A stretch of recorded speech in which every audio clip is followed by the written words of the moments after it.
are live. Welcome. Thank you for joining us. Joining our Super Galactic Saturday. That was weird. What Oh, happened? my my wife handed me a snack, and it's very hot, and I wasn't expecting it to be hot, and it threw me off. So that's why I'm like, oh, it's hot. I'm sitting there blowing my fingers. So sorry about that, everyone. Oh well. Welcome. It's another Saturday, a super galactic Saturday, and it's actually some nice weather today. Finally. Despite the fires, as you know, we're in California, and yes, we're in Los Angeles, and yes, we can see the fires from where we live. And the sky for the past week was covered in smoke and soot, and ash was raining down all the way out here. We're not even we're miles away from the actual epicenter of the fires, but it still affected pretty much all of us in different ways, especially with the smoke and the air quality. So it's been quite a hectic week, and but we're here, and I'm thankful. A lot of people, sadly, have lost their homes, and they've been in my prayers for sure. And I encourage you to keep them in yours as well. Yeah. And And prayers to unfortunately, people who lost their lives as well. yeah, there's been a handful of people that have lost their lives, unfortunately, and it's so sad. And it's very heartbreaking. And one in particular stood out to me. He was an 83-year-old man, and he was actually the guy that he was a big community person. He was a businessman. He had a bank and a financial company, and he did a lot for the Los Angeles community, including housing and different things. I mean, so it was very tragic and sad that he got stuck in his home during the fires, and he didn't make it out. So yeah, keep the people in LA in your prayers, that those who are affected the most, especially, will get the help that they need, and get it expeditiously. But yeah, thanks for joining us once again, and we got a few things we're going to talk about. Some interesting things. I posed a question in the thumbnail regarding can a movie suck and still be enjoyable, still be entertaining, still be considered good. That's based on you sent me a video with a YouTuber talking about that. Yeah. So it was sort of shout out to Greg Owen. He's a YouTuber that I follow. He does really good analysis on movies and stuff like that. And he was talking about whether um, is you know good. The movie's called Good versus Fun, and basically it was just talking about like it's the whole concept of a movie being so bad it's good. And Yeah, yeah, I get where he's coming from. He was talking about Sonic 3, where he thought the movie was bad, but he obviously still had a lot of fun watching it, more so than most other movies. Same thing with Deadpool versus Deadpool and Wolverine, or Deadpool 3, whatever you want to call it. And I get where he's coming from, but I think that I think that calling uh, particularly Sonic 3 like bad or mediocre, I think is pretty unfair. Like you could say that for Sonic 1. And I was just saying because I'm a Sonic fan. Like I think Sonic 1 was pretty mediocre. Sonic 2 was good. Sonic 3 was, I think, was a great movie. In my opinion, I think if you had fun watching a movie, then the movie was good. yeah. I mean, that's the fair, but I think that's the point he's making is, and I think, and it's interesting Well, that's because not what he said though.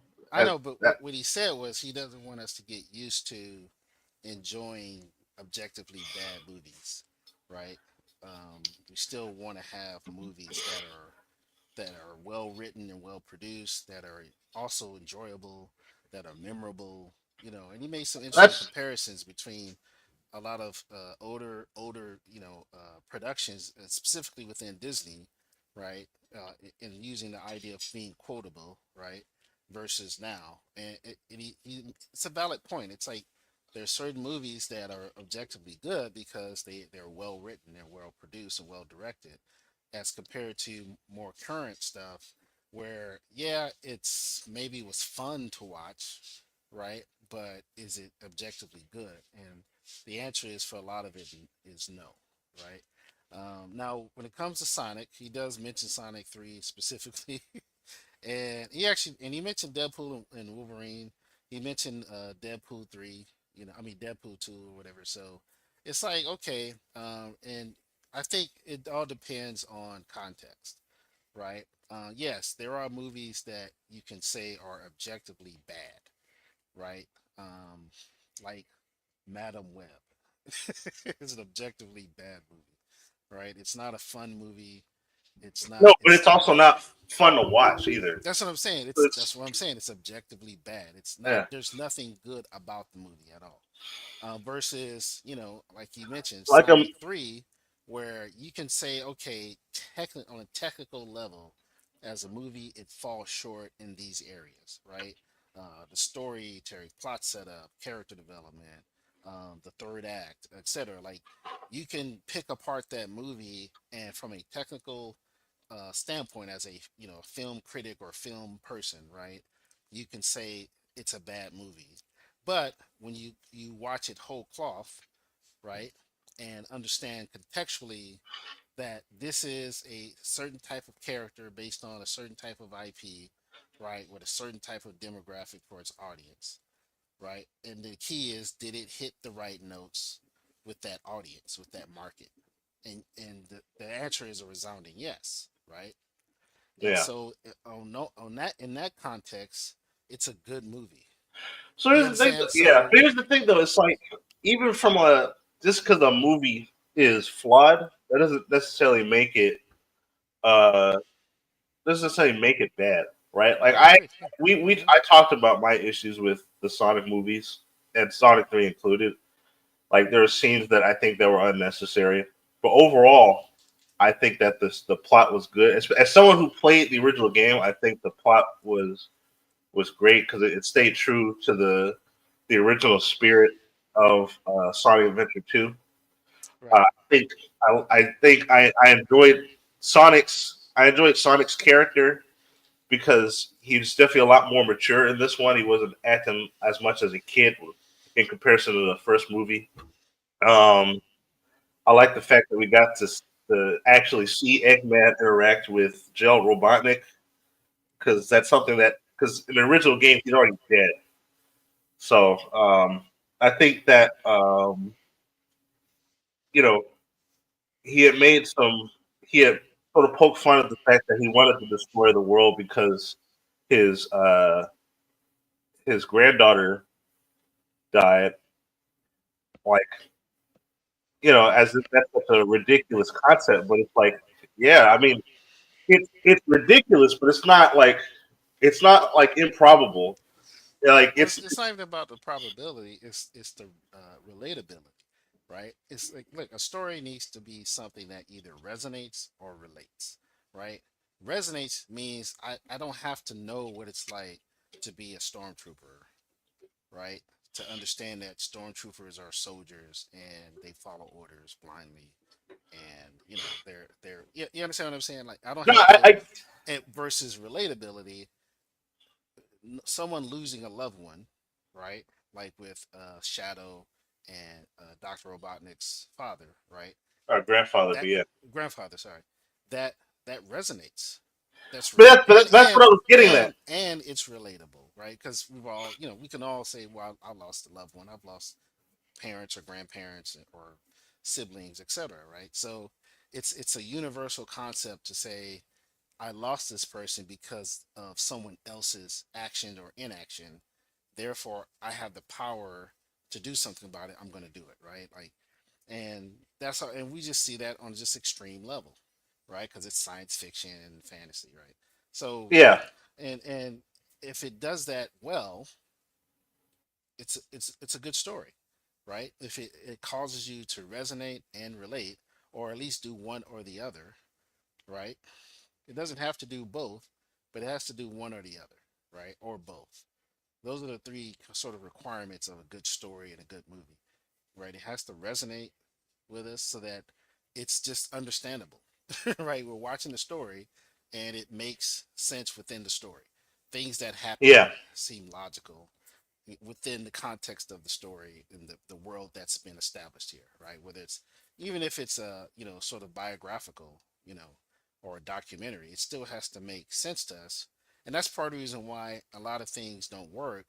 When we look at the past like 10 or 20 years of Hollywood, and a lot of movies that kind of flopped, that didn't really connect with the audience, that it's like, well, why? Well, a big reason is because they don't resonate. Meaning, I always go back to Invisible Ink, right, where the point it makes in the book is that storytelling is telling the truth, right?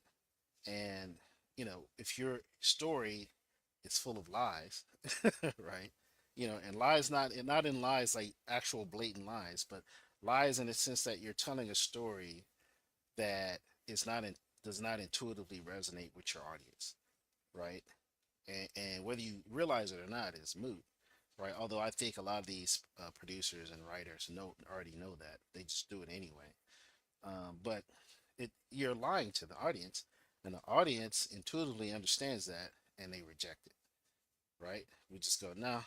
That's why some people don't like superhero movies, right? Even before we started getting the garbage in phase 4 and 5, right? They yeah, already rejected it because they don't like superheroes, because they're like, well, that's ridiculous, right? yeah, I've talked to people like this. Mostly they're boomers, right? They're way older, but they're like, like, I don't like superhero stuff, right? Why? Because it's too fantastical and ridiculous to them, right? But then they'll still read, Arthur C. Clarke books, and you understand, like, or yeah, because they see that as real science fiction, and that kind of. And there's a lot of people like that, and that's fine, because that resonates with them, right? It resonates, right? Don't not relate, right? In the sense that they're not literally in space talking to aliens, right? And they understand it in the books that they read, or the stories they're reading, aren't trying to tell them that, right? Because it's not, they don't see it as fantasy, it's science fiction, right? So it's contextual, you know, I guess to whether, give another example, outside of Sonic 3, um, you know, we both grew up watching The Wiz, right?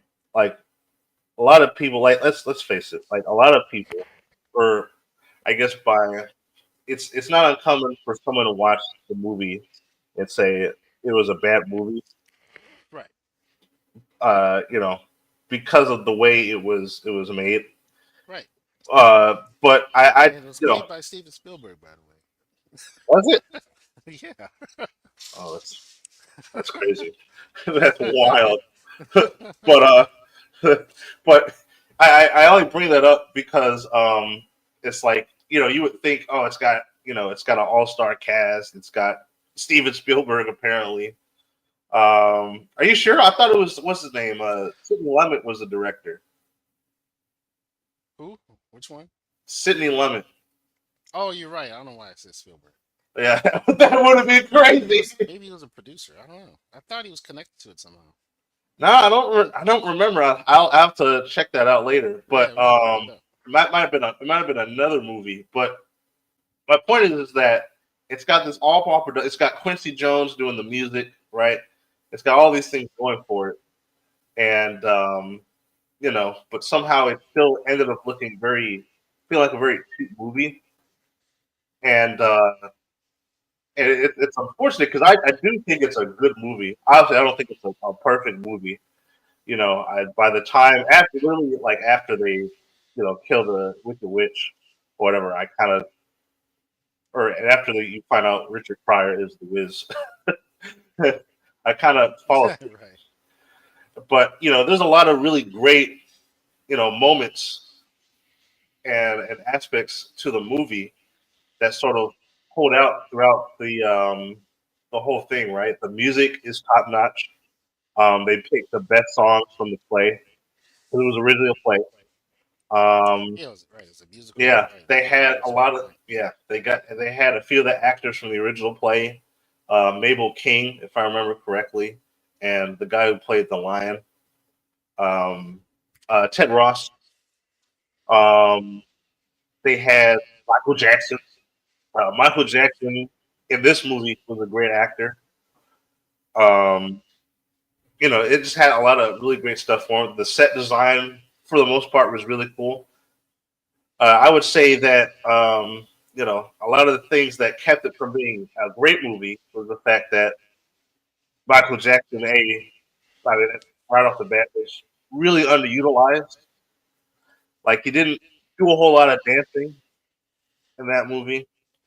And the one scene that he was dancing in, you saw the back of him constantly. Like there was no like, you know what I'm saying?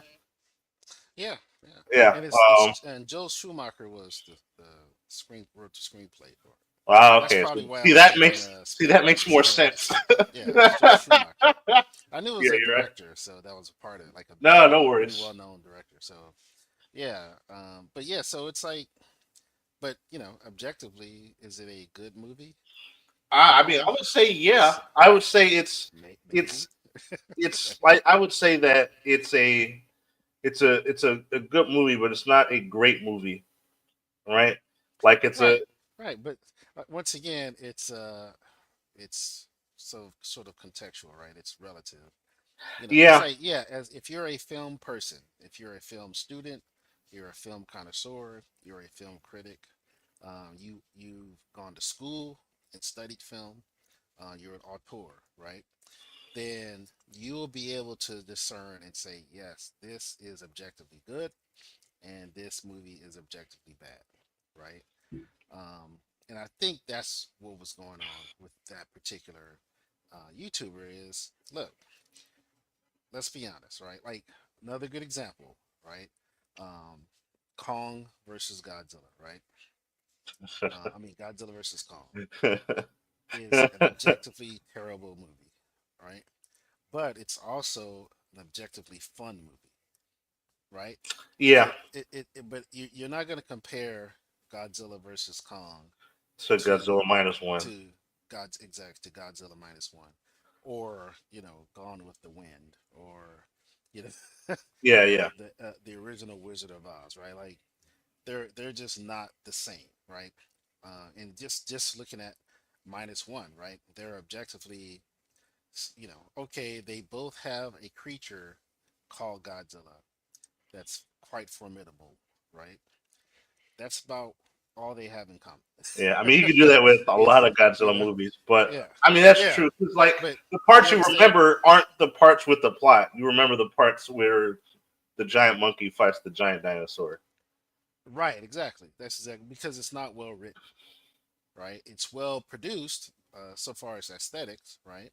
Yeah, Maybe even editing is okay, right? But this it's not well written, right? And as an extension of that, it's not well directed either. Because we don't really care about the human dynamic, right? And we should. Sorry about that, the sneeze. it's okay. But that's why I paused. Sorry. No, you're but good. but as opposed to minus one, where not only are we in awe of Godzilla and how he's presented, but we absolutely love the story. We love the human dynamic. We love the characters, and it resonates and relates. Right? It Yeah. does both very well. Well, and that's And why I think the was it Godzilla X Kong, right, was a lot yeah, better because the story was more focused on Kong. Like Kong was the protagonist as opposed to the people, right? And yeah. so But that's why it falls short too, because and this is goes back to sort of a more of a review of the movie, but they should have just made a Kong movie because most of that first act up until like mid second act is just about Kong, yeah, and it's actually very good. Like yeah, it's it's awesome. really good.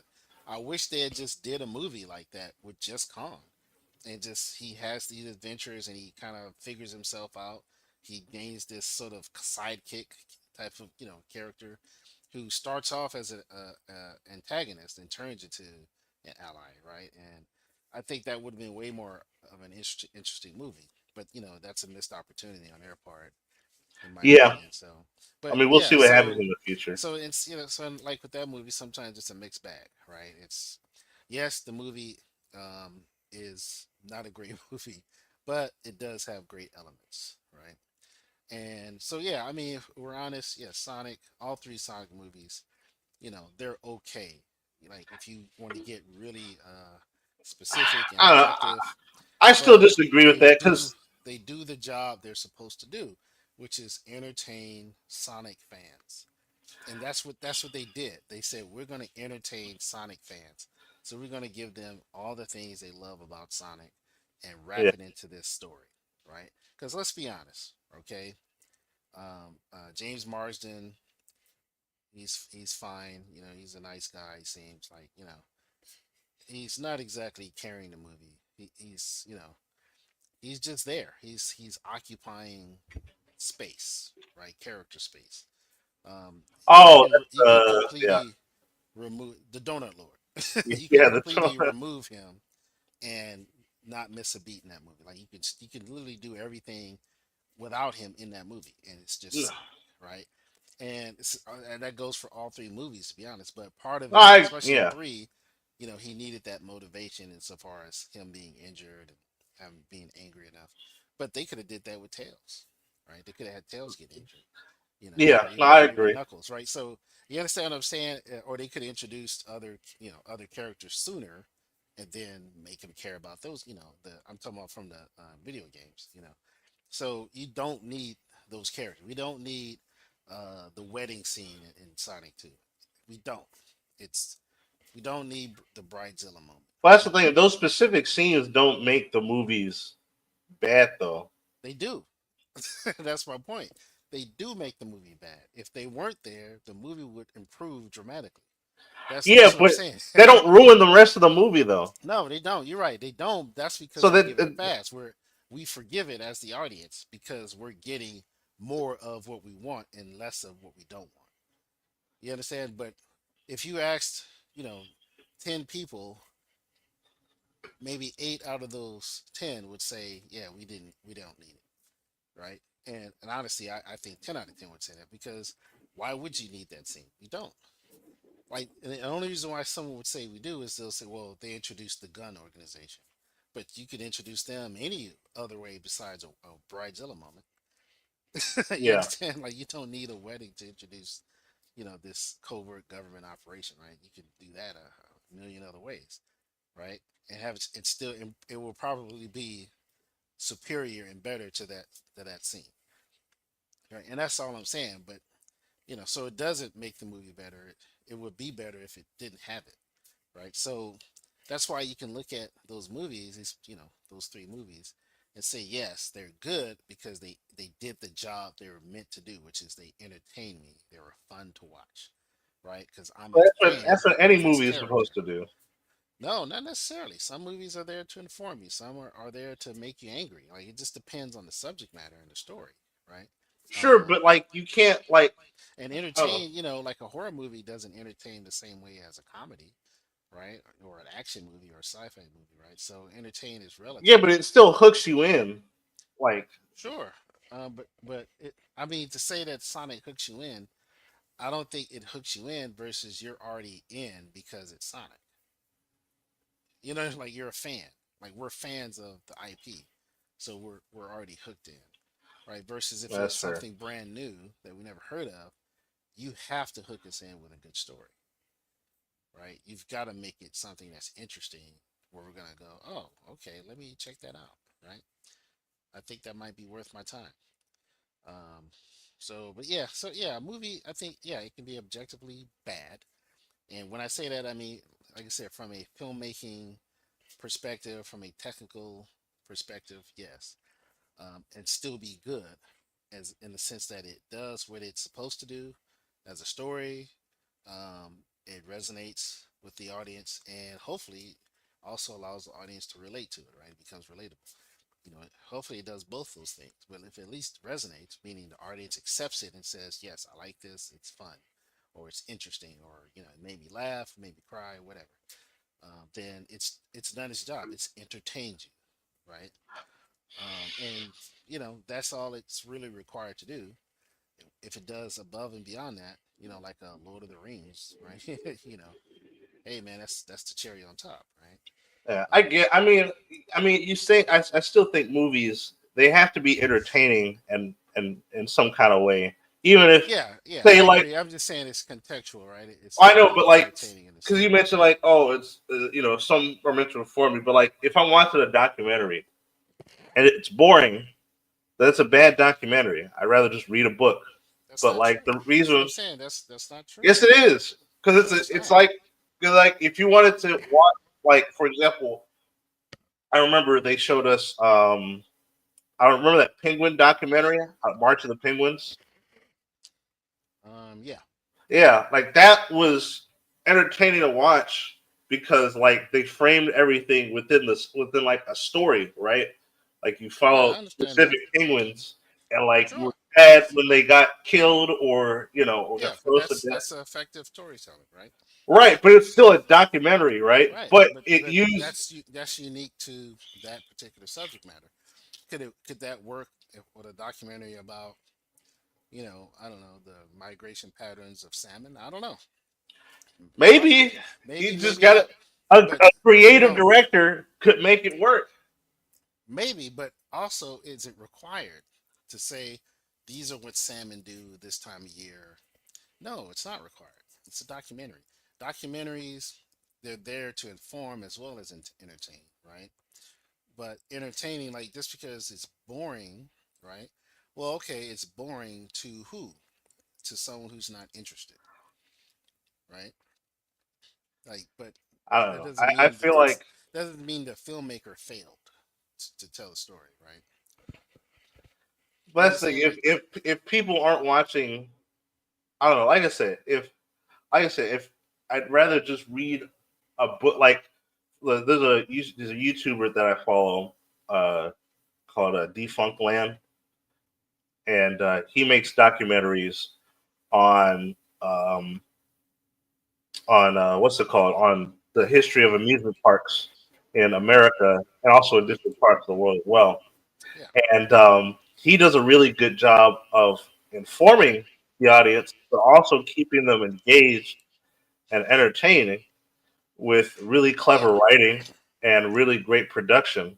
And he was able to break the information down on Hmm. a pretty basic level to where you understand what's happening. And he also throws in like a sense of humor occasionally. That But sounds it's like great, but I might still find that boring. I mean, that's all I'm saying. Like, boring that's the is thing, though. You it's a movie's not required to not be boring to you. It depends on the context of the movie, right? Especially if it's a documentary. Documentaries, listen, that's a whole other genre. I know, but there's different types of documentaries, and Yeah, that's what I'm saying. But not different every ways. documentary is meant to entertain you in that sense.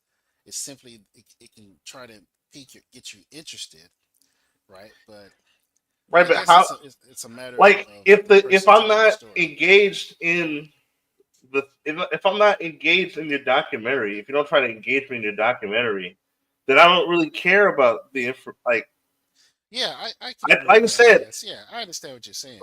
I could just read a book if you're just going, you know what I'm saying? Like if you're just reading pages Well, yeah, for I guess me, it's do relative. you I get what I'm mean, saying? yeah, Like yeah, a I movie guess. is if you're gonna make a documentary is still a movie. Like so you want it to be uh it's still a film, so you want it to be engaging to the audience so Of that course. they're gonna receive the And information. I would argue that's always the goal with a documentary. It's just a matter of, it's still relative, right? Because not all documentary subjects are created equal, right? But True. yeah, yeah, But here's that's the a thing though. fair point. I Um, watched a and to be fair, it's probably I'm already interested in in the subject since I used to do game design and video games. But I sat there and watched a 4 hour documentary about how invisible walls are created in Super Mario 64. It was 4 hours, but it's like, Well, but I'm also it sounds like he got a problem. well, no, it's Right, that sounds like a real, something you got to deal with. but I'm just saying, it's like, but it's because I mean, hey, and to be fair, like I'm already interested in stuff like that, like how video game glitches are Right, and in that's see, but development.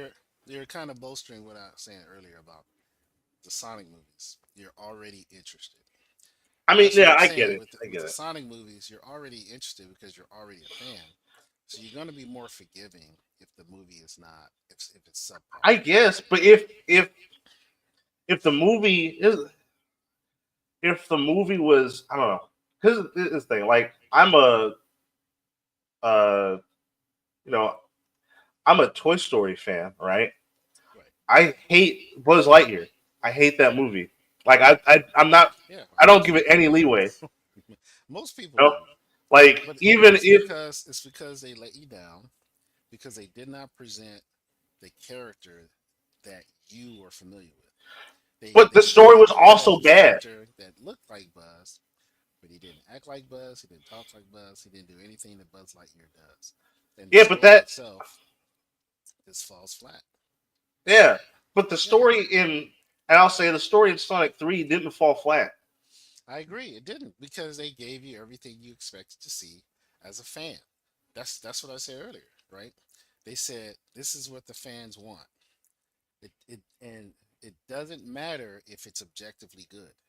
All that matters is does it align with the expectations of the audience of the market, and they did. That's why they can put in a garbage scene like the Bridezilla scene. I'm going to keep harping on that, I mean, right? hey, this is That's why they can do that because you're going to forgive it, right? Why? Well, they introduced Gun, so you're going to forgive the scene for being over the top, ridiculous, not really that funny, right? Yeah, and I'm not talking about the whole. I'm just talking about the certain aspects of it. Where it's like they could have just edited that stuff out. So, but you understand, you're gonna forgive it. Why? Because they're giving you everything you want as a fan, right? Just like with the Buzz movie, if they had given us what we wanted from Buzz Lightyear, which is probably should have aligned more with the animated series, right? Because that was very popular and loved a lot. absolutely yeah. So if they had aligned it more with that, right, we would have been more forgiving of other things they did, right? You understand, like with um, what was she, lesbian or whatever, right? Lesbian character. It's like we would have probably been more forgiving had it aligned more with what we understood Buzz Lightyear to be. Does that make sense? Yeah, And people will still gripe about it. They'll say, "Oh, they put a lesbian," whatever. But I don't think it would have been as bad. I think there would have been more good responses versus negative, right? Why? Because well, you at least gave us what we wanted. You gave us Buzz Lightyear. You gave us the other supporting characters from the show. You gave us Zurg. You gave us the adventure, right? You yeah, understand? And it resonated. It was fun, and you didn't inject too much. What they call what did Elon Musk call it? Woke mind virus, right? You didn't give us too much of that. You know, it probably would have been more forgiving. The audience probably would have been more forgiving, right? But they didn't do that. They departed too much, and so objectively, one can say it's a good movie. Why? Because if you're not familiar with Toy Story or Buzz Lightyear or the series, you might watch it and go, "Oh, that was actually a good movie." yeah. But It's here's the thing. technically well produced. It's visually beautiful, right? Aesthetically, the animation is on point. Like technically everything is firing on all cylinders, right? Even the story itself isn't inherently a bad story. I don't know. It's I, just not a I I think story it's a still. I think that it's a pretty fits bad story. with our expectations of Buzz Lightyear. That's what I'm saying. The story doesn't resonate with us because it's not one that fits with what we expected. I don't know. I don't know. I still think the story was still bad. Like even outside of No, it's not. It's really not a bad story. It's just yeah, it is. The characters were like not interesting. The side characters were lame. no. No, The yeah, some of them were the lame. But if we were to remove our Toy Story, uh, visors, right, and let's say he wasn't called Buzz, he was called Buck, right, and it wasn't Star Command, it was Galactic Command, and it had nothing to do with Toy Story. We were watching it, go, yeah, that was okay. yeah, but the That movie was was all still right. boring. That's the thing. Sure, it was, it was okay. It was meh. But because it falls so far short of what we expected it to be, it's awful. So, but you can't look at that animation and go, "That's garbage." Yeah, the animation is nice, but the Yeah, it's movie is very still nice. it's still bland. Listen, when they It's dropped that first trailer showing him like in the rocket or whatever, yeah, the I was coolest like, part "Yo, was the that looks beginning amazing." when he was in the rocket and trying to do quantum physics while he's, hurling space. That was awesome. And then Yeah, it everything was. after that was lame. Well, Because it he was wasn't Buzz Lightyear. he wasn't doing yeah, he wasn't doing anything that you expect Buzz Lightyear to do. I know, but And listen, the side I'm characters, not arguing with you. You're saying everything I just said. That's what yeah, you're but I saying. mean it. If if God it damn it. if it wasn't, if it didn't have the veneer of Toy Story on it, people would just go, "Oh, this is some type of space action adventure movie," and we would watch it. And I think a lot of people probably would like it, despite the injection of woke, right? Because it didn't harp on it too much, right? So it's you can probably forgive it and just go, "Oh, that was an okay movie. It was kind of fun." He missed out on living his life because he was trying to get back, right? But now he decided to just give up and stay and rebuild Star Command, right? Whatever, right? Or whatever the. I mean, it's kind of like okay, interesting. I think it would have worked better if his best friend was a guy. That's number one. And they were buddies. They were like bros, like frat brother type. You know, because I think that actually resonates more with people than this guy girl. Oh, but the girl's a lesbian. I just think that's stupid.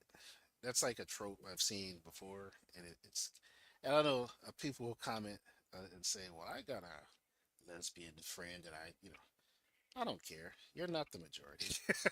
you know, it's not typical. Let's stop being disingenuous. So it's like why they chose to do that, I don't know, because they could have put a lesbian character in any other capacity except his best friend. You understand? But they chose Yeah. to make it like his buddy, and I think that was a big mistake. They should have made it a guy. There should have been like two guys who were like, and even this is somewhat of a trope, right? The whole odd couple, you know, pairing, right? One guy, they're both kind of, bachelors, or, they're soldiers, they're like ambitious, but one's like, one day I'll never settle down. The other was like, yeah, I think I want to one day, but then maybe, things happen, Yeah. and one of them does settle down, but it's the one you didn't expect to, right? And the one that you expected to doesn't, right? He chose career and he chose, military and space and adventure, and maybe Yeah. he looks back and he regrets it, right? Because that's kind of what happened in that this movie. Yeah. That's what it was supposed to be, but I think it falls flat because it's like I don't relate to a lesbian getting married, and it's kind of, I'll be honest, it's kind of silly to be honest. Most people, most men don't. It's and that's who you're trying to make this movie for, is little boys like you that grew up watching Toy Story. You understand? That's 60-70% male, but you're signaling to some ambiguity out there that is very small, right? So it was just a dumb move, you know. So, but as a movie, like I said, technically it's actually a good movie. It's not a terrible movie. It's I, terrible relative to, well, is it something that we would associate with Buzz Lightyear? No, it's not. you know, not just with that particular aspect, but just the entire story. Even when he meets Zurg and he finds out Zurg right? is his future They failed self, to make a Buzz Lightyear movie. It's it's still like it's a terrible, it's a they bad movie. yeah, they technically broke their own canon, quote unquote, right? Loosely, I'm using that term loosely, because they established in was it Toy Story 3, Or you mean Toy Story or two? 2? Yeah, the Zurg is his father, right? I mean, To yeah, riff off Star Wars, right? yeah. And I thought that's kind of funny, actually. So it's like, why didn't they do that? Why didn't they?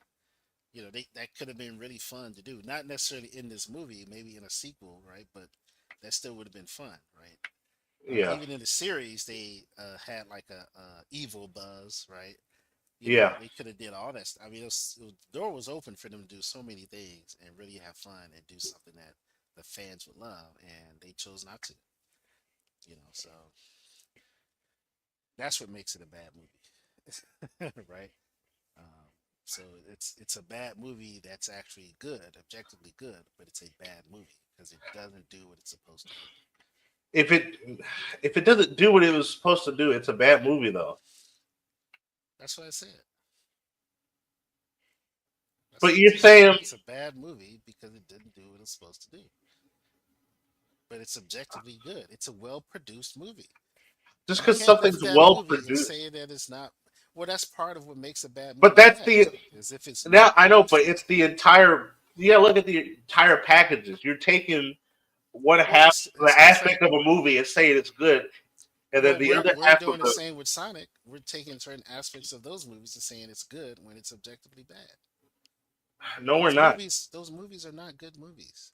The acting is terrible. The comedy is ham-fisted. It's kind of lame, right? And we saw that fleshed out more with the series they did with Knuckles, because they just went in harder with the lame comedy, and it's like, this is cringe. Yeah, because the series wasn't about Knuckles.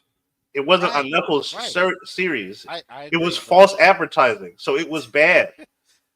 I agree with you. But what I'm saying though is having those elements in the movie makes it a bad movie. You understand? The beauty is though, they said, well, we're going to have more of the good stuff that you want, that the audience wants, which is these characters, right? Their adventures, their misadventures, etc. And that makes it good for us because we're fans. So we forgive the bad stuff because we get more of the good stuff. But they're not like objectively good movies. Like they're not cinema, right? They're not. We're not looking at that, and 10 years from now, it's gonna be this artistic, Yeah, masterpiece. but It's yeah, not. but It's you gonna don't. be a commercially successful movie that we really like, and it's gonna have nostalgia attached to it. Just like Lion King is a good contrast. It's objectively good and it's objectively well produced, right? It hits on all cylinders. The animation, the production quality, the music, the character development, the story, everything about that is artistically and objectively beautiful. It's not a bad movie in any way, shape, or form. Would you agree? Yeah, That's all I'm saying. It's right. There's nothing in there we can look at it go, that's bad, or we forgave it. No, it hits on all cylinders. It's just good. It's a good movie. Now, I'm not talking about Mufasa. I'm talking about the original Lion no, I know. King. I just want to be clear. Listen, It's- all else, I don't know. so that's all I'm saying is so a movie can Lord of the Rings is another. All three in my opinion. They're just there's really nothing about them that maybe if you're like you've read the books multiple times, you're like maybe you can look at those movies and nitpick things and say, well, that didn't happen, and that's fine, Yeah, but I know people who but read the books that still enjoy the movie. well, I know that's my point, that you're still going to enjoy the movie. If there's any criticism, it's literally nitpicking, right? That's all I'm saying. Like it's you're not going to look at that and say they're bad just because, but you can look at Sonic, all three of those movies, and say they're bad. That's all I'm saying. You can do that. Because if you start looking at what is objectively good and you compare, you're like, yeah, it's definitely no Lion King, right?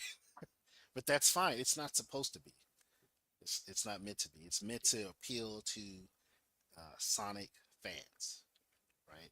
Fans of the games, and that's it. It's not meant to be an artist. It could be if they really wanted to. They could make it a Lion King esque, like something that's epic, right? And still appease the fans, but they're not willing to do that.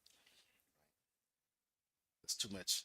They'll see it as too much of a gamble, right? So it'd be nice to see that.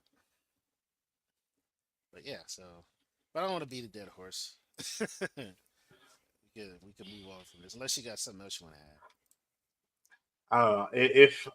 If you didn't please your audience, then I'd say it's a bad movie.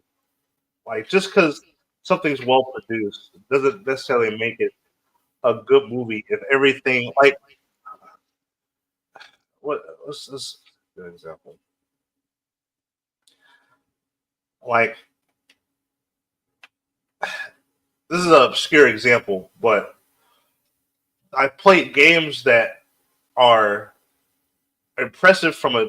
I mean, yeah. Um, what's it called? Like there are games out there that are technically sound, right? Technically impressive, or there's little to no bugs in it, right? But they're not good games because they're boring, right? They're not fun to play, right? Like that's why most people don't like Concord because yeah, it does all of the things you expect a hero shooter to do, but the character designs are lame and the gameplay doesn't add anything new on top of that to what already exists. So it's a bad game. Like it doesn't matter how pretty it looks. Like just because something looks pretty or it looks like that doesn't mean that it's inherently entire package is the entire package is still bad. But Yeah, that's I good agree about with that. that. Yeah, that's fair. But what do you guys think about uh I guess the whole so bad it's good movies, entertainment, whatever. What are What's some some movies movies? you consider to be sort of good but bad, right? Or bad but good? That what do you call it? Your Guilty pleasures. guilty pleasure. Yeah. What's your guilty pleasure? Movies that you like that aren't really good, but you like them anyway for some reason. That'll be interesting to find out. So, Yeah. but He Man, He Oh Man, boy. it's getting a live action remake. We're in the age of live action remakes, everybody, because Hollywood is lazy and lack creativity, and the actual creative people are either ignored or they don't want to bother working with Hollywood, which I don't blame.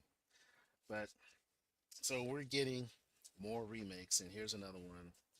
We already got the animated series on Netflix. Actually, got a couple.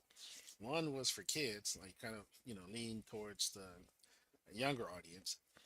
Then there's one by what's his name? The one You're who talking about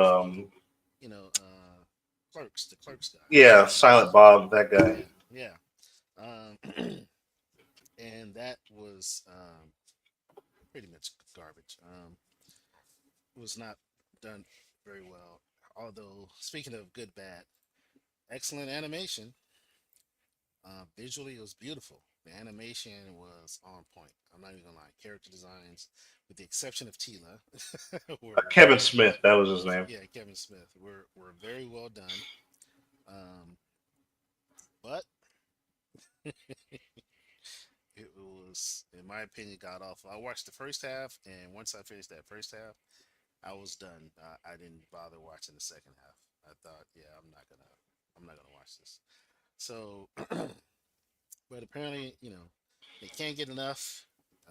So they're going to do another live action. Now, there was a live action done many moons ago, That was also terrible. starring Dolph Lundgren. Lundgren, Yeah. which I think was a good cast for He Man. No, it was a good cast, He but was a the great movie cast. was. The movie, though, it departed so much from the series, from what we understood in the series. It was almost unrecognizable. Even He Man himself didn't look like He Man. Um, so yeah, it was an odd movie.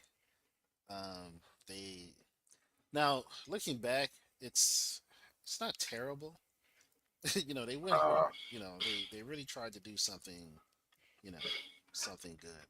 It I think just in the beginning, like, because in the beginning, everything was set in, you know, the it world. was it was set here And on Earth. It was well, it was no, to I'm t- saying in the beginning of the movie, it was set in He-Man's world, and everything looked authentic and stuff yeah like they that. yeah But then but they then they didn't transported to our world. yeah they didn't stay there, which they should have.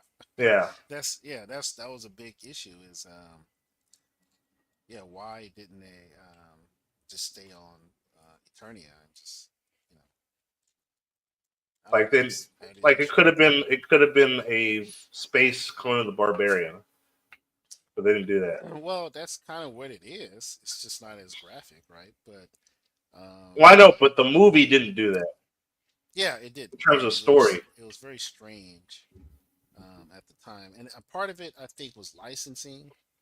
It's always legal stuff. Always, whenever there's issues with these movies, these productions, it generally boils down to money and legality. Sometimes it's casting, right? Like they can get this guy, but a lot of times it's money and legality, like licensing, copyrights, things like that. And I think that was a big reason why it didn't really mirror the TV show. Um, so I think they were trying to skirt around licensing issues. So yeah, it's unfortunate, but this time looks like they're working with Mattel, I believe, and to produce this. And I guess one concern already early on, I'm not sure how far in the shooting schedule they are, but the guy who's cast as He-Man, how do you say his last name? Nicholas Galatzine, I guess.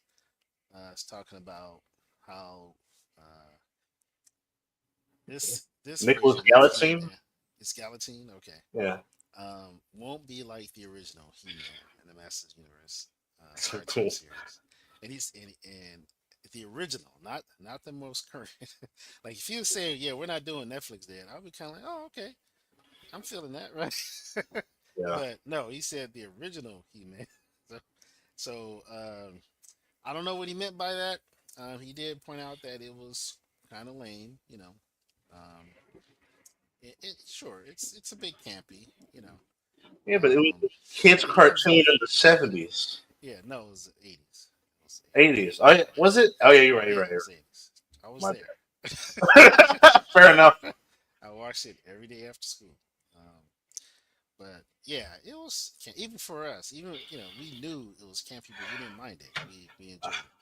Well, Um, here's the thing, because as someone, I grew up with the 2002 reboot, Masters of the Universe. yeah, that's right. Yeah, which Um, was actually not I bad. thought it was awesome.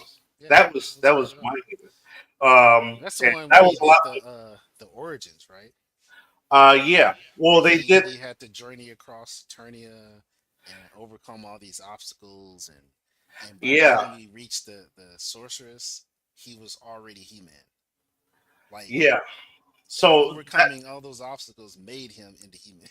Yeah. I thought that was amazing. I really loved that. I thought that was like Well, brilliant. it also did the thing. It also did the Captain Marvel thing where Adam actually looked like a small boy, and then he Yeah, turned he was just a into man. regular. Yeah, yeah, Yeah, so that also helps.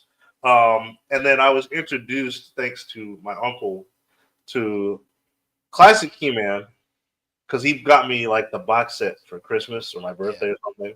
yeah. And I thought it was okay. There were episodes that I liked, but then there were episodes that were like he loses amnesia and goes to some kind of Easter planet, and there's some dominatrix bunny rabbit, and it was just weird. Like the whole show was on crack, and I just didn't get Yeah, it. it's a It was it's a very yeah. yeah. I miss the '80s. No, I get it, but it's like but at the same time though, I can acknowledge that there was cool stuff about like the show, but all that I think got refined. Here's the thing though, the 2002 show didn't do anything to sort of disrespect the old show. It just built on that foundation, right? Yeah, So it was different, but it wasn't different in the sense that it was the opposite of the original show, but it complemented the original show by adding on to the lore in a right, meaningful. exactly. And So that's what I'm saying. if the movie, It built on top of what was established, and yeah, it. I think, and it took it seriously. It took the source material seriously, yeah. and gave us So a nice rendition of it. Yeah, if the movie, I mean, as long as the movie does that, where it simply takes the source material seriously, because that's what works, right? We've seen that that's what works, right? Uh, Mario, the Mario movie, the Sonic movies, they're both successful because they took the source material seriously. And it's like when you don't do that, people don't like it. People aren't going to watch your movie. So right. that's all it really needs to do. It doesn't have to try to be different. It just needs to be like it could be different. It And needs to be this right here. yeah, That's it. It he just needs to needs to be be super this. buff. He needs to Just give us lift this. up a sword. His cat needs to turn into a giant battle tiger, Yes, and he needs to say, "I have the the power," power. That's it. and he needs By the to power of start murdering Grayskull, fools, and that's it. I have the power. And then he transforms, and then he kicks butt and takes names. And then at the end, he gives us a public service announcement about Yeah, that had to, you know yeah. making friends and being kind to others and not judging a book by its cover. Whatever. Remember, the power is you. Oh no, Power is yours. that's Captain No, Planet. and no one is after. Oh, that's Ti. Yeah, But yeah, like that's it. It's not difficult. Just do this. That's all any fan ever wanted. like stop trying to make things. That's the thing. It's like, but it's been like that for. It's this isn't like a new problem, right? Like No, with it's the not. original X Men movies, right? They were Yeah, so against making the yeah. yellow The whole juice the because, like, hot oh, mix no and one will yeah, take it seriously, and right. da da da da. It's like Yeah, but yet it, that's what we wanted. And that goes yeah, back to what I was saying with Sonic, right? They gave the audience, the fans, what they wanted. And that's why it works. That's why we can forgive any flaws because at the end of the day, you're giving us 100% what we want, right? And that's important. And because at the end of the day, when you're dealing with an existing IP, unless you're dealing with an IP that failed, like that's terrible or something, and you're trying to revamp it and make it better, that's different, right? We're not asking for the same thing in that case. But in this case, there was nothing wrong with He-Man. No one, it was wildly successful in its original run. It spun off She-Ra, and that was wildly successful as well. Toy lines, comics, everything. So why are you trying to fix what's not broken? Right? And that's really the issues. A lot of times these guys come in, these writers, these directors, and they think they have to fix something. We have to fix it because it doesn't placate modern sensibilities, right? And it's incredibly nonsensical logic, but that's their approach. They really think they're improving upon something that needs no improvement. That's why we have you know apathy wars. I mean Star Wars, right? Because they think they thought they were improving on it, and really all they were doing was taking a wrecking ball and just they were knocking the whole house down, right? and now no one cares, even when they incidentally put out something that actually might be entertaining, right? Like the Skeleton Crew, it flops. Why? Because you've lost all good faith, right? Um, Nobody trusts you, and so we'll see how it goes with He-Man. Personally, I'm not excited about it because I don't think they're going to do a good job. I No, really don't. They haven't yet, and we've got now the one that was done. I wish I could remember what production company did it, but it's on Netflix. It was a 3D animated version of He-Man, and it was changed quite a bit. It wasn't when was exactly that made? around the same time as Kevin Smith's He-Man. Are you talking about the kids one?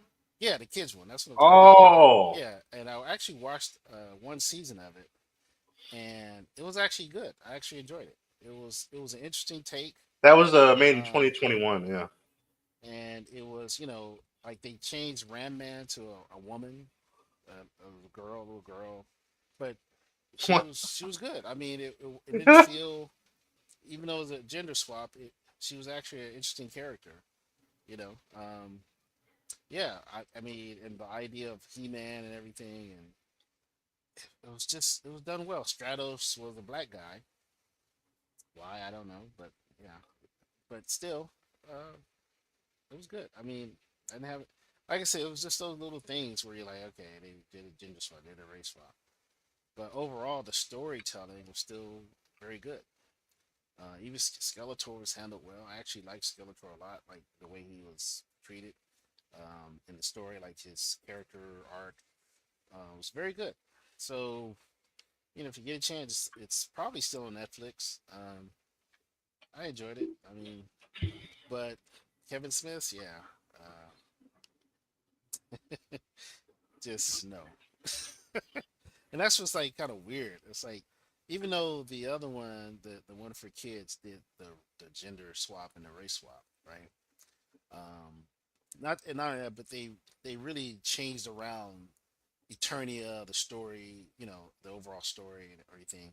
It was still well done. It was so well written, in This my guy looks opinion, huge. that I didn't mind it being so different. You know, are you talking about the 3D version? Look at him. Yeah. Oh, sorry, I meant to remove that. Go ahead. You're good. Yeah, he was like ginormous. Yeah, but This it's cool is design. It actually works. If no, you it looks awesome. watch It's the just show, yeah, it actually looks good. Like when you see him in action, it's really cool looking. They do a lot of cool stuff with the sword. Like he can fly with the sword if he uses it a certain of way. course. So Yeah. it's really fun. Like they have a lot of fun with it, and I think that's nice. Like I said, overall, I had a positive review of it. It was actually entertaining.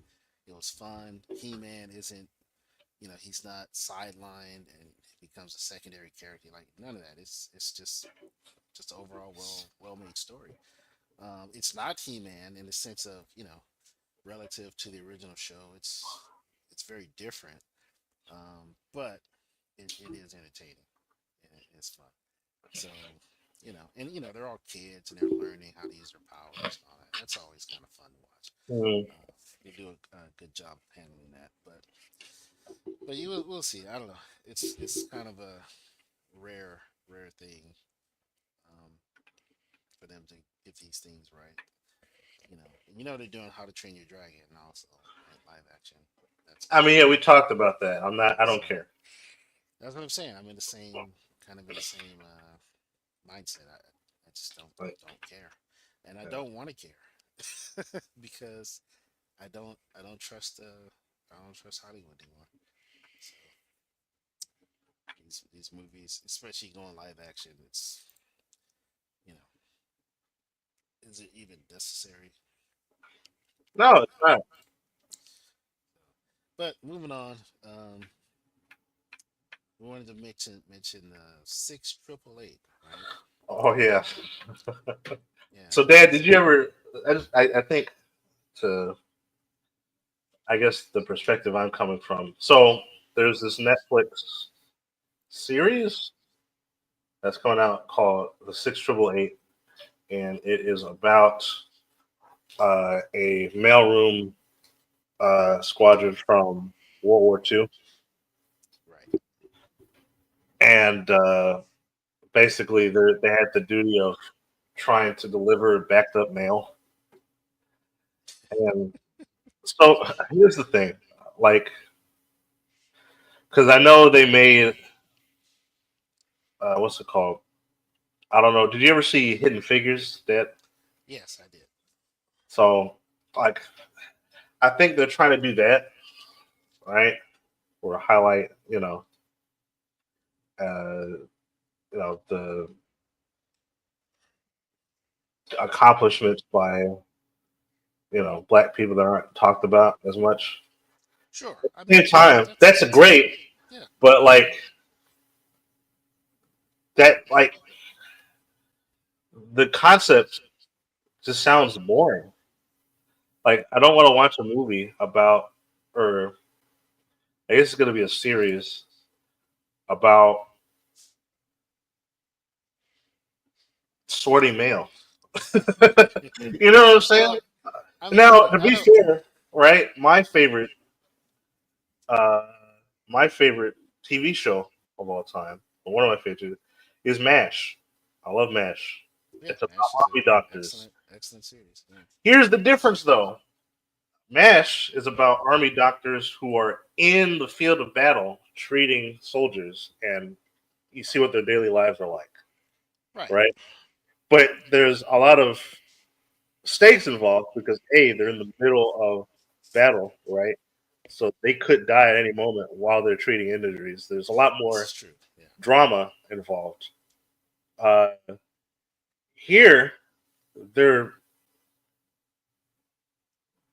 sorting mail from the comfort of where was this? Where was the one? Where was the 688 located at? It was located. Was it in Europe or something? Or I'm not. I don't know. I don't remember. Joan of Arc being burned. Yeah, it was in UK. Yeah. So they They weren't were in really they were in on the. Glasgow. Yeah, they weren't on the battlefield, and I believe the time period is towards the end of the war, so it wasn't Yeah, exactly like in the it was midst of. active during 1945, 1946. Yeah. World War II ended In in, I want to 45. say, yeah, 1945. Yeah. So yeah, so it's like the tail end. And listen, you know, I don't have a problem with highlighting something that happened, and I'm sure what they did it was probably significant, especially to the people that benefited, right? The Oh people yeah, that listen, got their as someone, letters sent and received letters because they hadn't received anything probably for months or even years. yeah, So I think the problem is for me, and I think for a lot of people, isn't the concept of what they're doing and highlighting it. It's the idea. It's the way it's presented in this trailer in a manner that is so sort of I don't know melodramatic. Like it's almost pretentious, right? Like yeah, you're making this kind of more than what it was, right? And I think people just get a sense of that, and then the certain comments about like we have more to prove, the most to prove, is yeah. lining Oh, up, it is a film. It's and not a series. Yeah. while they're showing men literally dying on the battlefield, it's like, yeah, I don't know if you're sending the right message here, you know. Yeah, because you're trying to So equate sorting mail with fighting for your lives yeah, and I stuff think like that's that. the And impression. here's the thing, as It may not be the intention, but that is the impression, I think, and that's where the problem is. It's like I don't like everything I'm watching, right? yeah, Like saying they made history. It's like did they? Because we've never heard of them. Like so, how did they make history? But but yeah, it's like everything we're seeing except for the footage of battle yeah, is fine. Like see handing out the note, the mails, the letters, them lining up to start sorting the mail. Them saying even like I think there's a scene where one of them kind of gripes like all they can think of is to have us sort mail. It's kind of like yeah, all right. I don't know the significance, meaning like, well, what else are you gonna do? Are you a nurse? Like were they nurses? And they but because of segregation they weren't allowed to operate on soldiers or That would be interesting, right? That's what I'm saying. I don't know. I don't know I don't like know. all the context, so it'll be interesting to find out.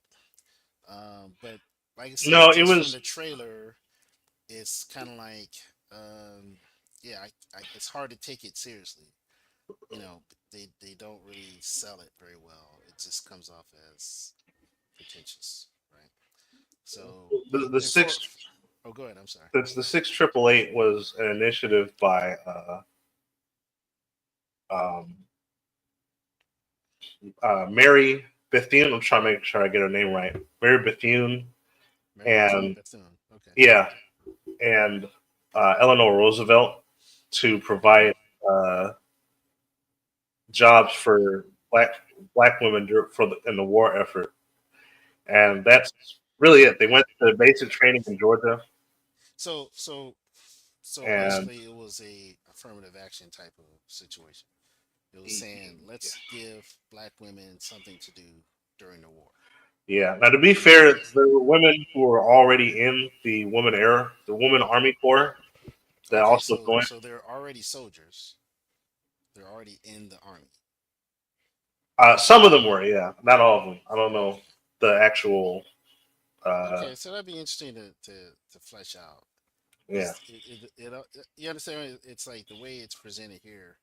I think that's the issue some people have with it. Is it? I guess yeah, it just kind of feels a bit tone deaf. yeah, Like and it's like, but it's not the fact that they're sorting mail, right? You can make mail exciting, right? And I have a perfect example of that, and you it's, might know where I'm going with is this. it is it Violet Evergarden? No, it's this. What the heck is this? You don't remember that movie? Oh, I haven't seen this in years. That movie I was know. awful. No, it's not. That was actually a good movie. Was it? Yeah. I gotta watch it again. Yeah, you don't I even remember. You were I just a kid. barely remember. No, You love I've this movie. We watched this, and it was actually really good. I It have to was watch the about movie these again. pigeons that were delivering mail during World War I. It's a very sort of Oh, that's grounded, right. Yeah, yeah, and it's actually a really good movie. It's actually a fun movie. There's like this one pigeon rises to the occasion. And he delivers the mail. It was yeah. like an Be important like, message yeah, about for the Allies. And, that's right. they were integral in helping to turn the tide of the war. Like, it was wonderful. It's actually, and that's what I'm saying. Like, you can make a movie about mail and make it like we just talked about it, right? You can take a subject and Yeah. make it interesting and entertaining and compelling and pull the audience in, you know. And yeah, this wasn't a big blockbuster or anything like that, but I have a lot of fond memories of this movie. It was actually very I gotta good. I rewatch the movie remember again. enjoying it. And you guys That's such enjoyed it a too, even though you were kids, so you probably enjoyed anything. so But I'm just so saying, you're. like the idea of being able to a movie about delivering mail, right? Carrier No, I pigeons. agree. Yeah. It's like it can be done, and it has been done. So that's not really the You issue know what's of funny? their sorting mail. It's just the trailer itself feels a bit, Disingenuous. yeah. It's not giving out the right proper vibe. So what's funny is that your example and my example are so different. It's not even What's your funny. example? Well, I was gonna say Violet Evergarden. I don't know if you ever saw. Oh yeah, I love Violet Evergarden. Yeah, And because it's you're right. You're about. right. You're right. She's a soldier who ends up transcribing letters for a Yeah, living, and she has the what is it called? Automail, yeah. She's got a. units, whatever. Yeah, she's got the robot, But the you're right. prosthetic arm. And it seems like something so innocuous and like uninteresting, right? Oh, they're writing letters, but the context they establish around it, like not everyone can read, not everyone can afford a typewriter or even ink and quills to, pens to write. Like that's the nature of the world they're in, right? Not everyone has access to those what we consider basic things like pen and paper or even a typewriter. And so they have this service that provides transcription to people who can afford it or people who need it, right? And it's quite fascinating, so they can communicate with their loved ones long distance who are maybe still in the war, all that good stuff. And it's quite, and that's something I was going to touch on with the six triple eight is I hope it's that kind of approach where maybe it's not just about these women and so-called, misogyny and racism, but it's about them how what they did touched lives, Yeah, right? Like I the think if they fact, could, like if they can profile some of those letters that they have yeah. to sort, where like what if one of them, while they're sorting, she sneaks and kind of peeks at some of the letters to write, and she's like, you know, and she's reading these stories from these soldiers and their experience, right? And it brings her to tears. And, like it's something that maybe motivates them to really dig in and take it seriously. And you know what I mean? Like it's something, Yeah. just, you can leverage this topic in a way that makes it compelling and beautiful while still sending that message of, hey, equality, right? There's nothing wrong with that, but you just have to do it in a way that, well, like you said, resonates and relates, right? And right now, just from the trailer, it does neither. So, so the movie's out, right? And right now, it has a uh, critic score of 52%, On and Rotten Tomatoes. yeah, and a That's critics score? What about yeah, audience? 73%. Okay, that's not too bad. It's not terrible. Yeah, I think my thing is that I guess I'll tell you to be honest. My issue is that it's a Tyler Perry film, and I yeah. really don't. I don't know. I don't know. I just don't. I Yeah, just Tyler don't Tyler trust him. Perry is kind of hit and miss. Yeah, Yeah, he's tried. You can tell he's definitely worked to get out of being pigeonholed with the yeah. Medea By like stuff Medias. Yeah, and the stage play, yeah. which is probably good, but that's been his bread and butter. So Yeah. you know what I mean. But I mean, look, Spit his eggs and bacon. Oh shit. yeah, I mean, look, um, it works for him, and he should probably stick with it. But yeah, like, there's nothing wrong with doing something like this. It's just No, I just I've seen his. We both seen his movies. yeah, I right, mean, and that's what I'm saying. They listen, to tend to put be things in very perspective, the last movie that I watched by Tyler Perry was Medea's Halloween. Okay, and I saw that okay. with a friend of mine from college as a joke because we had nothing better to do. Yeah, I was gonna say it's sad that you watched it, but but yeah, I mean, you know, it is what it is. It's We'll Tyler Perry. see. I mean, He tends to be very female centric in his storytelling. You know, so not necessarily misandrous though, but definitely panders to women and particularly black women. So that's his niche, so to speak. Excuse me, so to speak. So, yeah, but but 73% isn't bad. That means maybe it's actually a decent series. So if anybody has seen this series, let us know what you guys think about it. yeah, let us Uh, know. Is it good? Is it worth yeah, watching? It's like what do you call it? Wicked, right? Um, I have no desire to see Wicked, but it's I keep hearing that it's good. okay. So the movie, and I'm talking about the movie, but they've people have always raved about the show, Yeah, the I knew TV show. people in middle school that were So fans of the books yeah, so and that's fine. I and the mean, play. that's never appealed. I love Wizard of Oz. I love like Journey Back to Oz and all that stuff. Mm, L. Frank Baum in general. But this isn't that. This is someone else sort of deconstructing and coming in from a different angle, right, from the perspective of the Wicked Witch, right. So and that's fine. It is what it is. But I heard it's good. I have no desire to see it though. It doesn't appeal to me at all. no. So that's why I haven't really talked about it. Like all the press junkets that the two co-stars have been doing. That they've been really really weird and off. You know, it's like I whatever. mean, they're You know, yeah. yeah. It's like I don't care. So, and I heard what's her name? Erivo, I think. Cynthia Erivo, is that her name? Talking about the ball lady. Yeah, I heard she's saying she wants to play Storm. No, in the I MCU. don't. So Listen, I'm gonna be real. I don't think she has the poise and dignity to play someone like Storm. okay, The I mean, regalness. I honestly don't know. Well, she was the mom in the acolyte, Okay, I and didn't really watch the Acolyte. I only watched the clips of it, so okay, I, I've I don't seen want to like torture myself like that. I've So seen. so she's in the Acolyte. Which listen, being in a terrible show or movie doesn't make you a terrible Sure, maybe. Because to be fair, like actress. right, because Ryan Reynolds was in the Green Lantern and he became Deadpool, so you just never know. Yeah, yeah, that's what I mean. Like, just seeing her in the interviews. I mean, she can pull it off. She needs hair. Yeah, That's probably gonna be the biggest challenge. Is I mean that. you I know mean that's yeah.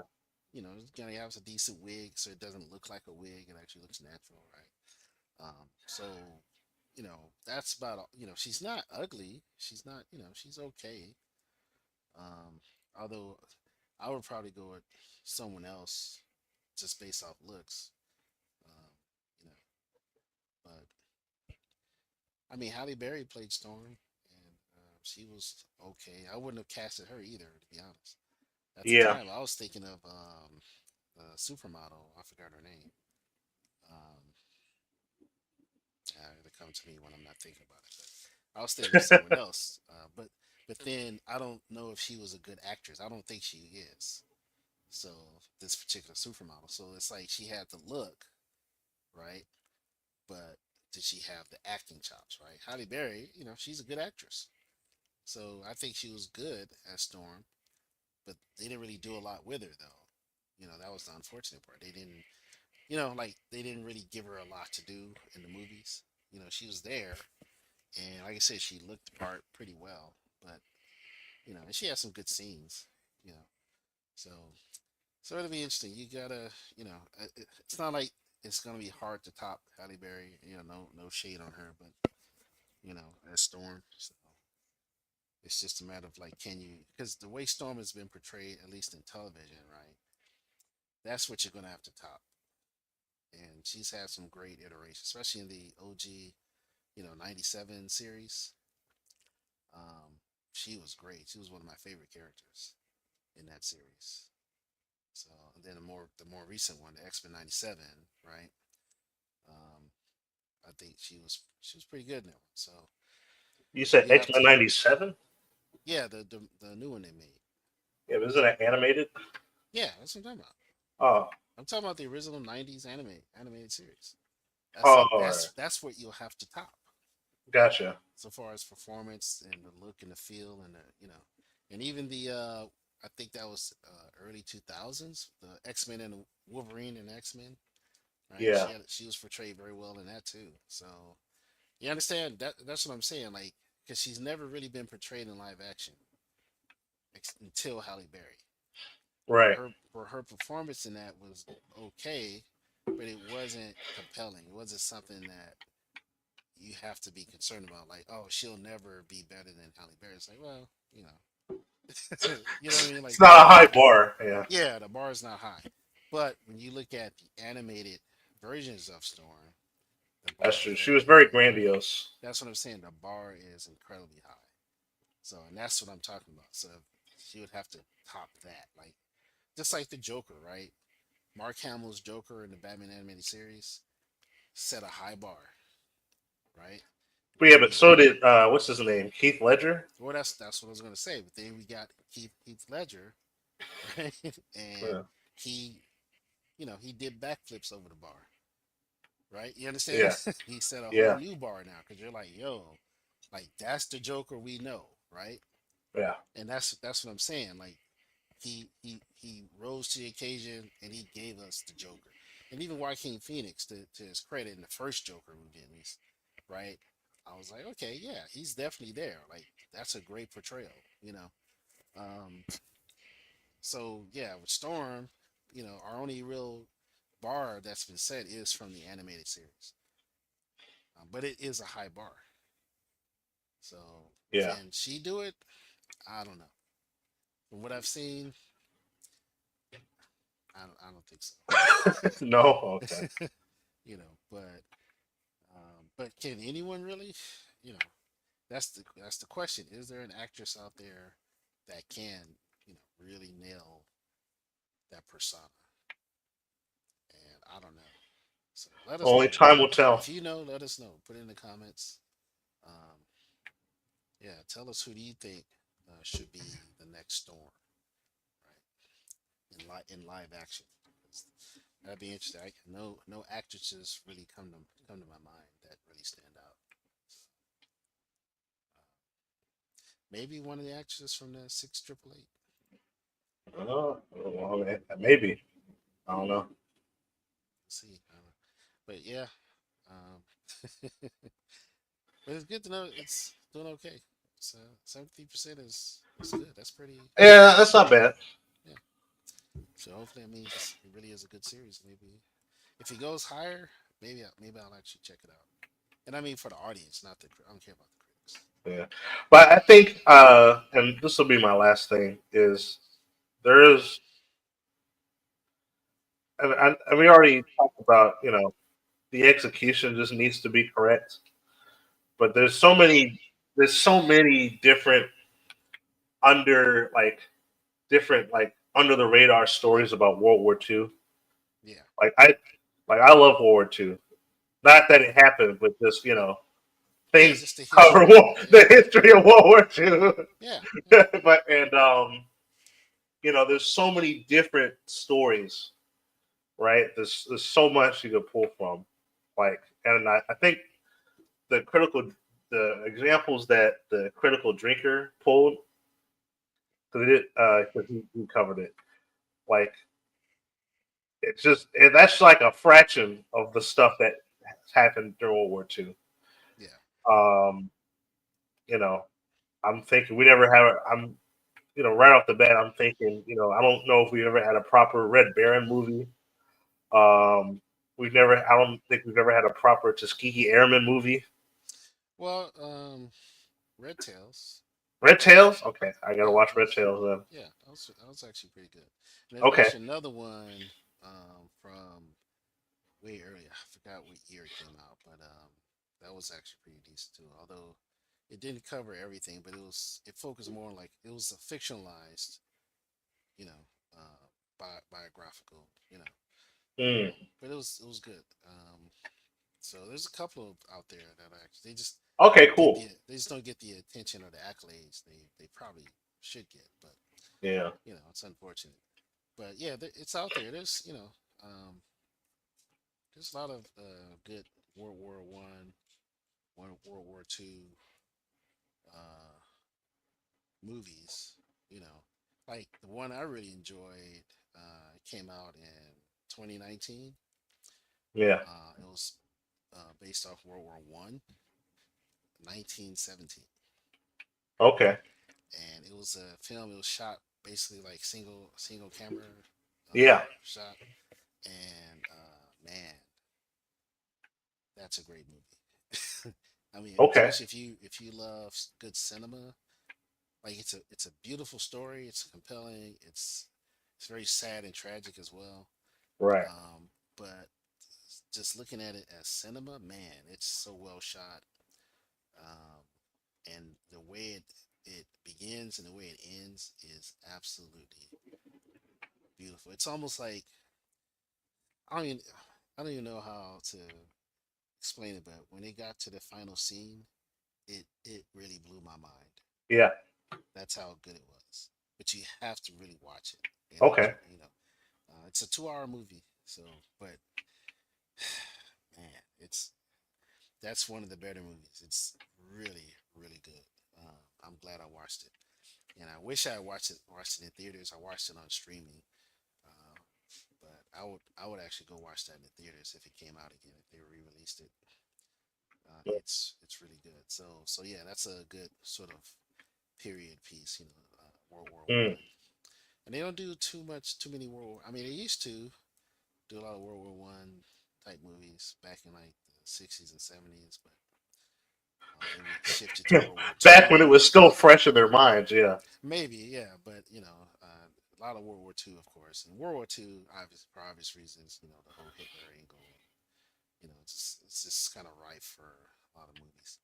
You know, the Greatest Generation and all that kind of stuff. So tend to get a lot of Yeah, a lot of movies like that. But you know, like Saving Private Ryan is a great example. Like, that's a great yeah. movie. So, but yeah, 19, check it out. 1917, highly recommend it if you ever get a chance to watch.